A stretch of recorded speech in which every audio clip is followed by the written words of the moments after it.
She had nothing left to lose. At 32, Elena Shaw stood in the parking lot of the company she'd built from nothing, watching security escort her out like a criminal. The board had voted unanimously.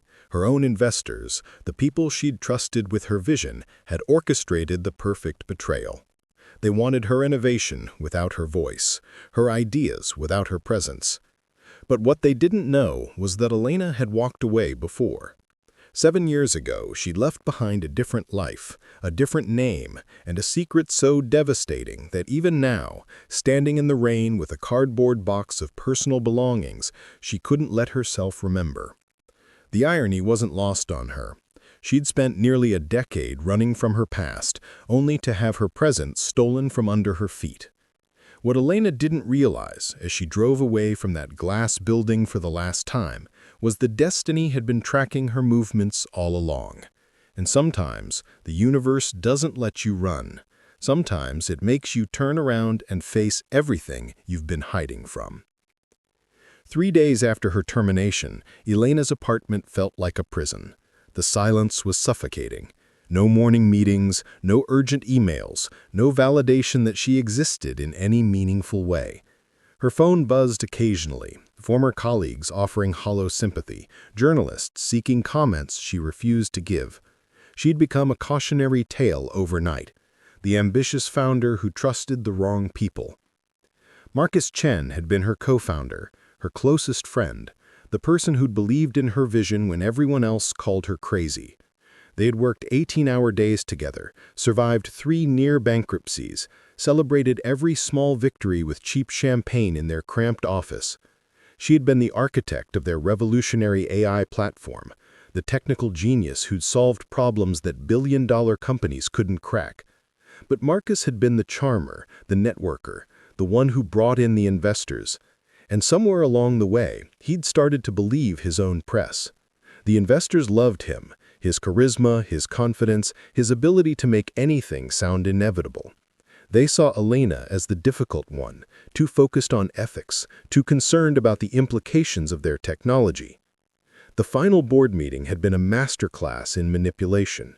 Marcus had presented revised projections that painted Elena as an obstacle to growth. He had compiled concerns from employees, carefully curated complaints taken out of context. He'd even brought in a consultant who'd written a damning assessment of her leadership style. She'd walked into that conference room expecting a strategy session and walked out unemployed, her equity diluted to near meaningless percentages, her non-compete agreement weaponized to prevent her from working anywhere in her field for 2 years. Elena spent the first week alternating between rage and numbness. She had been meticulous, documenting every innovation, every line of code she had written. But documentation meant nothing against a united front of investors and a former friend who'd rehearsed his betrayal for months. On day 8, she did something she'd sworn she'd never do. She opened her laptop and searched for the name she had abandoned, Elena Volkov. The search results materialized like ghosts. Grainy photographs from 7 years ago, news articles she'd tried to forget, her younger face haunted and hollow, surrounded by microphones and cameras. The headlines still had the power to stop her breath. Whistleblower exposes defense contractor's fatal cover-up. Engineer's testimony shuts down billion-dollar military program. Elena Volkov, hero or traitor? She'd been 25, fresh out of graduate school, working for Titan Defense Systems on what they'd called a revolutionary communications platform for military use. She'd been so proud, so eager to prove herself. For 8 months, she'd worked on the encryption algorithms, never questioning why her security clearance seemed unusually restrictive, why certain parts of the system were compartmentalized beyond her access. The truth had revealed itself slowly, then all at once. A colleague's offhand comment, a file left open on a shared server, late-night investigation that turned her stomach. The communications platform wasn't for secure military messaging. It was designed to remotely access and compromise civilian infrastructure, power grids, water treatment facilities, hospital systems. Her elegant encryption was meant to hide the infiltration until it was too late. When she'd gone to her supervisor, he'd smiled and called it defensive capabilities. When she pushed harder, she'd been reassigned. When she had documented everything and submitted formal concerns, she'd been placed on administrative leave pending a psychological evaluation. So she'd done the one thing they hadn't anticipated. She'd gone to the press. The fallout had been nuclear. Congressional hearings, her testimony streamed live. Titan Defense's stock plummeted. Executives resigned. Investigations launched. And Elena became radioactive. The defense industry blackballed her. Tech companies viewed her as a liability. Job interviews dried up. Her apartment was broken into twice. Nothing stolen, just papers rearranged, a clear message. Friends stopped returning calls. Her fiancé, David, had left with barely an explanation, though the weight of constant surveillance and veiled threats had clearly broken him. So she'd run. Changed her name legally from Volkov to Shaw. Moved across the country.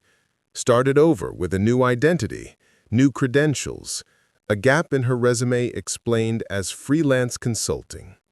She'd founded Catalyst Systems with Marcus because starting her own company meant controlling her own story, never being vulnerable to a corporate machine again.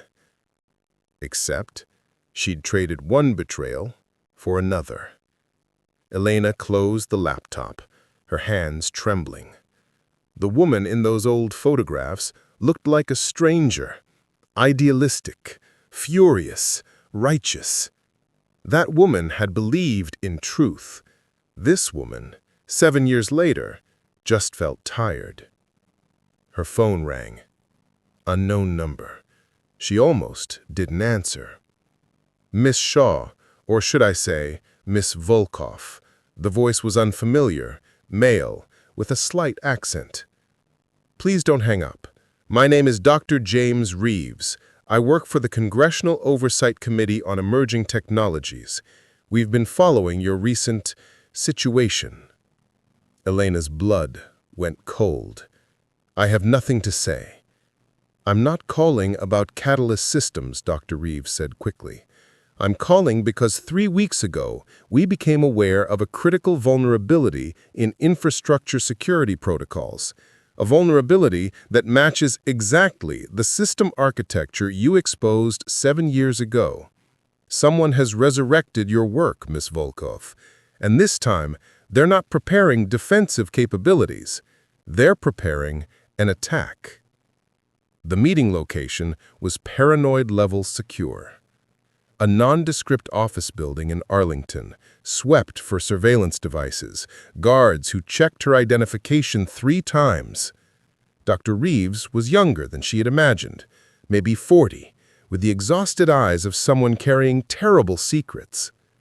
Titan Defense was disbanded, Elena said before he could start.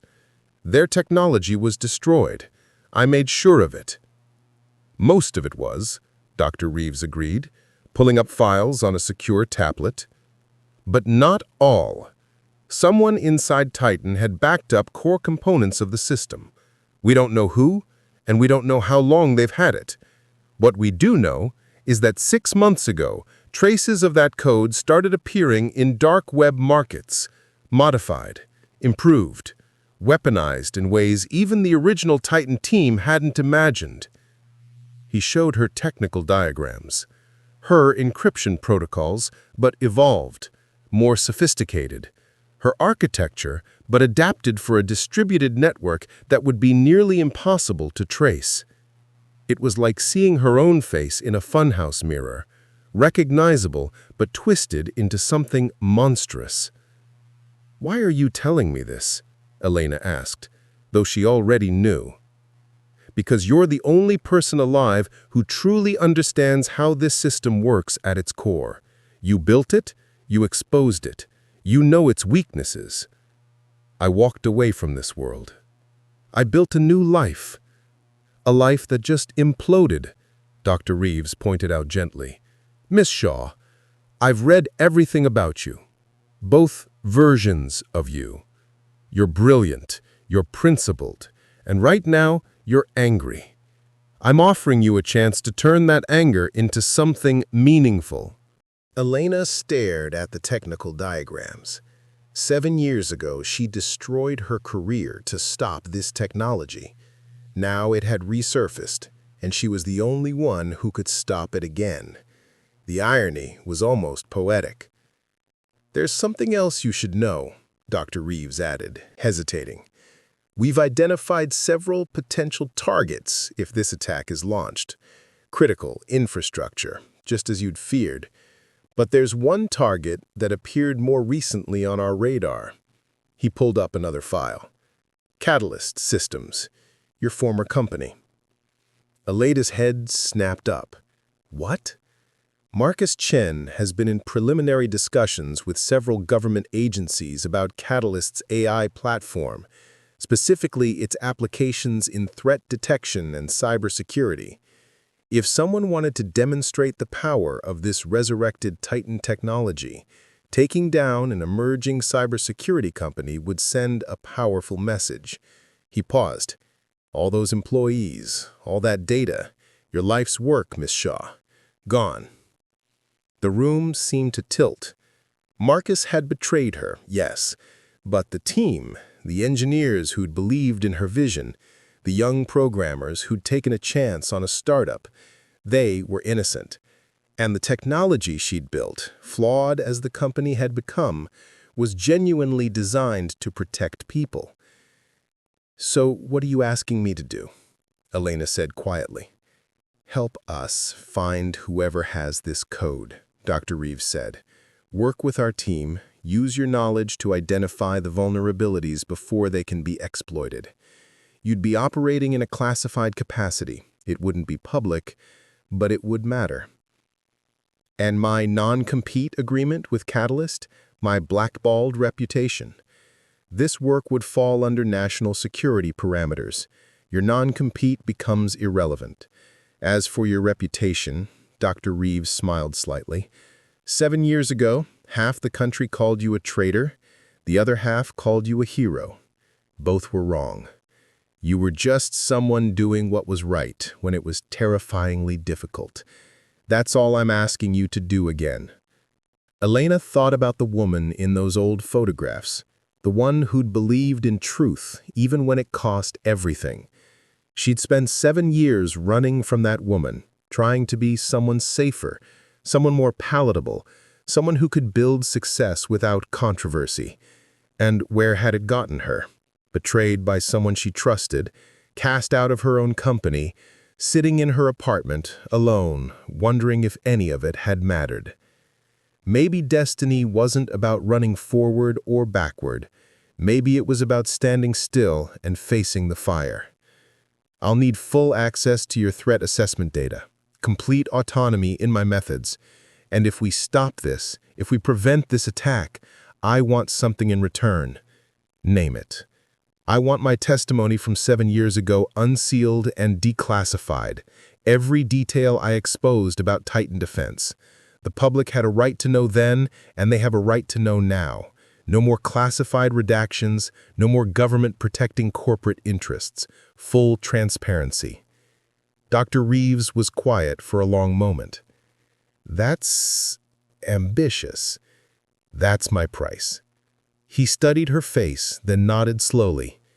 "I'll make it happen. You have my word." Elena stood, feeling something she hadn't felt in years. Not hope, exactly. Not vindication. Something harder, colder, more certain. Purpose. When do we start? The next 6 weeks were a blur of code analysis, pattern recognition, and late nights in secure facilities that reminded Elena of everything she'd fled. Dr. Reeves's team was small but brilliant. 3 specialists in cyber forensics, 2 former intelligence officers, and Elena. They operated out of a converted office space with enough encryption to make paranoia look reasonable. Elena dove into the architecture of the resurrected Titan code with the intensity of someone hunting a personal demon, because that's what it was, her own creation, twisted and corrupted, now threatening everything she'd tried to build. The breakthrough came at 3 in the morning on a Tuesday. Elena was analyzing the code distribution patterns when she noticed something odd. A signature in the modification timestamps that suggested the updates hadn't come from a single source, but from someone intimately familiar with the original development process, someone who'd worked on the project internally. She pulled up the old Titan Defense Team roster. Most had scattered after the scandal, different companies, different careers. Some had even left the industry entirely. But one name made her pause. Victor Huang, Senior Systems Architect. He'd been friendly during her time at Titan, sympathetic even. He'd been one of the few who hadn't immediately turned hostile when she'd started asking difficult questions. Elena ran a deep background check, utilizing resources she definitely wasn't supposed to have access to. What she found made her stomach drop. Victor's younger brother, Christopher, had died 3 years ago in a power grid failure in Texas, a failure that investigators had ultimately blamed on aging infrastructure, but the timing, the nature of the cascade failure, had characteristics that looked disturbingly similar to the Titan system's attack vectors. She pulled Dr. Reeves into the office at 4 a.m. "I know who has the code, and I know why he's using it." Victor Huang wasn't a terrorist. He was a grieving brother who believed his sibling had died because critical infrastructure vulnerabilities were being ignored. He'd taken the Titan code not to sell it, but to force a reckoning, to create a crisis so severe that the government would have to address the systemic weaknesses Elena had tried to expose 7 years ago. In his twisted logic, he was finishing what Elena had started. "We need to bring him in," Dr. Reeves said immediately. "Wait." Elena stared at the data. "If we just arrest him, the code is still out there. He's smart. He'd have dead man switches, backup protocols. We need him to believe we're on his side." "Absolutely not," one of the team members said. "That's entrapment at best, conspiracy at worst." But Elena was already formulating a plan. "He doesn't know Elena Shaw exists. He only knows Elena Volkov, the whistleblower who exposed Titan. If I resurface, offering to help him, his ideology won't let him refuse. We get inside his operation, identify all his back doors, and neutralize the threat completely." It took 12 hours of planning and legal maneuvering. Elena would reach out through carefully monitored channels, offering her expertise to Victor's cause. She'd wear a wire. The team would track every movement. It was risky, bordering on suicidal, but it was also their only shot at completely eliminating the threat. The meeting was set in a warehouse in Baltimore, neutral territory. Elena wore the wire like a second skin, hyper-aware of every word, every gesture. Victor Huang looked older than his photographs, grief etched deep in his face. "I never thought I'd actually hear from you," he said when she walked in. "The great Elena Volkov. They said you disappeared." "I tried," Elena admitted. This, at least, was true. "But some things won't let you go." "My brother died because no one listened," Victor said. His voice was calm, almost serene. "Because politicians cared more about campaign contributions than infrastructure investment. Because companies like Titan were developing weapons instead of solutions. You exposed them, Elena, but nothing changed.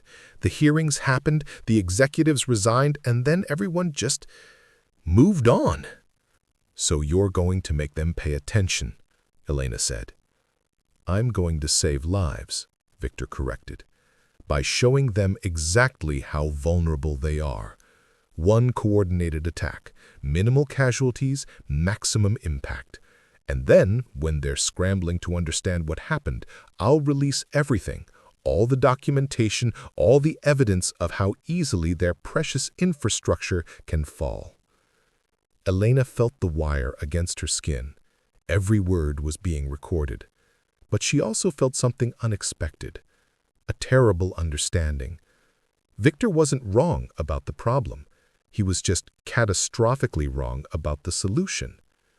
"What if there's another way?" Elena said carefully. Victor's eyes narrowed. What are you talking about?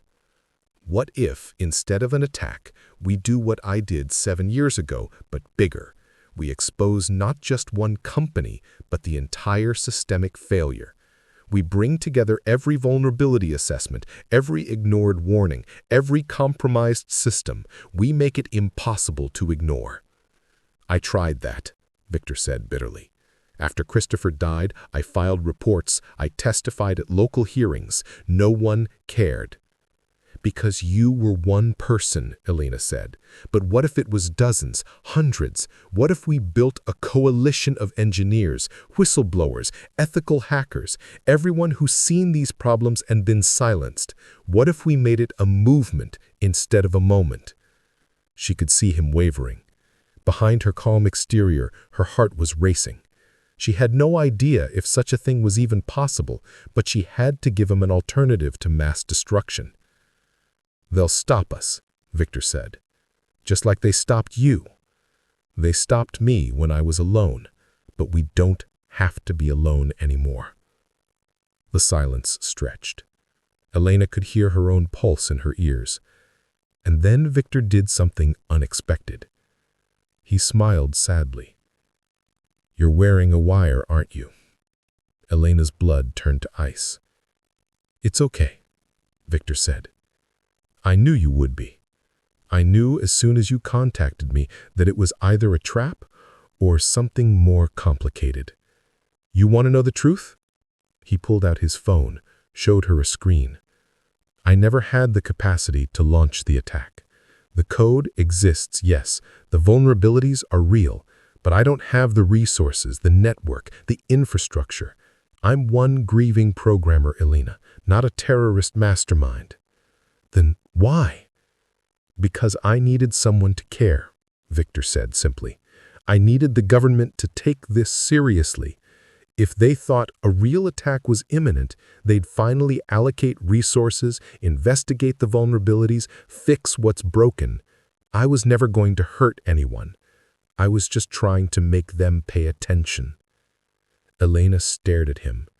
You orchestrated this entire thing as a bluff. Not a bluff, a warning, a very, very serious warning. And now they're listening. Because of you. The arrest was unclimactic. Victor went quietly, peacefully, like a man who'd accomplished his mission. The federal prosecutors would have a field day with the charges, but Dr. Reeves had promised Elena that Victor's actual intentions would be taken into account.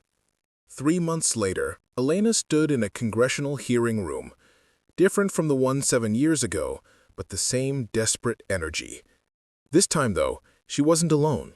Next to her sat 6 other engineers, 3 infrastructure specialists, 2 cybersecurity experts, all whistleblowers, all people who'd seen critical vulnerabilities and been silenced. Dr. Reeves had kept his word. Elena's original testimony was being unsealed. But more than that, the committee was finally listening. Real legislation was being drafted, funding allocated, vulnerabilities addressed. Catalyst Systems was still her past. Marcus had successfully erased her from the company narrative. But Elena found she didn't care. She'd started something new, a non-profit organization focused on ethical technology oversight and whistleblower support. It was small, scrappy, funded by grants and donations, but it mattered. The day after the congressional hearing, Elena received an unexpected email. The subject line was simple: "Thank you." It was from one of Catalyst's engineers, a young woman named Sarah, who'd been part of Elena's original team. "I know what really happened," Sarah wrote. "A group of us are leaving to start our own company. We'd be honored if you'd consider joining us. Not as a founder this time, as an advisor. Someone who can help us build something that actually reflects your principles." Elena read the email 3 times. She thought about Elena Volkov, the whistleblower who lost everything for the truth. She thought about Elena Anna, the founder who tried to outrun her past. And she realized that maybe she didn't have to be either of those women anymore. Maybe she could just be Elena. Complicated, scarred, brilliant, and finally free. She opened her laptop and began to type. A response. Sometimes destiny doesn't refuse to let you go. Sometimes it just waits for you to be ready to walk toward it, instead of away from it. 6 months later, Elena stood in a small office space in Oakland. Around her, a team of 12 engineers worked on code that would help organizations identify security vulnerabilities before they could be exploited. Sarah was their CEO. Elena was their chief technical advisor, working 3 days a week, reserving the rest of her time for the nonprofit. Her phone buzzed. A message from Dr. Reeves. Congressional hearings produced real legislation. Infrastructure Security Act passed both houses. They're calling it the Volkov Act. Thought you'd want to know. Elena smiled. Not the triumph she'd imagined 7 years ago. Something quieter, more solid. The kind of victory that came from standing still instead of running. Marcus had sent her a message last week. Just 2 words. I'm sorry. She deleted it without responding. Some betrayals didn't need closure. They just needed to be left behind. That evening, Elena met with her nonprofit team, 5 other former whistleblowers who'd lost careers, relationships, entire lives because they'd done the right thing at the wrong time. They were building a support network, a legal fund, a coalition that would make it safer for others to speak truth to power. We're calling it the Catalyst Initiative, one of my partners said. Figured you'd appreciate the irony. Elena laughed. She'd tried to leave Catalyst Systems. Instead, she'd become a catalyst for something better. Sometimes you don't escape your destiny. Sometimes you just learn to rewrite it on your own terms. Have you ever felt like destiny was pulling you back to something you tried to leave behind? Or found strength in the places you thought had broken you? Share your story in the comments below. Let's create a community of people who refuse to let their past define their future. And if this story resonated with you, press the like button and subscribe for more inspiring narratives about courage, transformation, and the power of standing up when the world wants you to sit down. Because sometimes the story isn't about walking away. It's about walking toward the truth, no matter how long it takes to get there.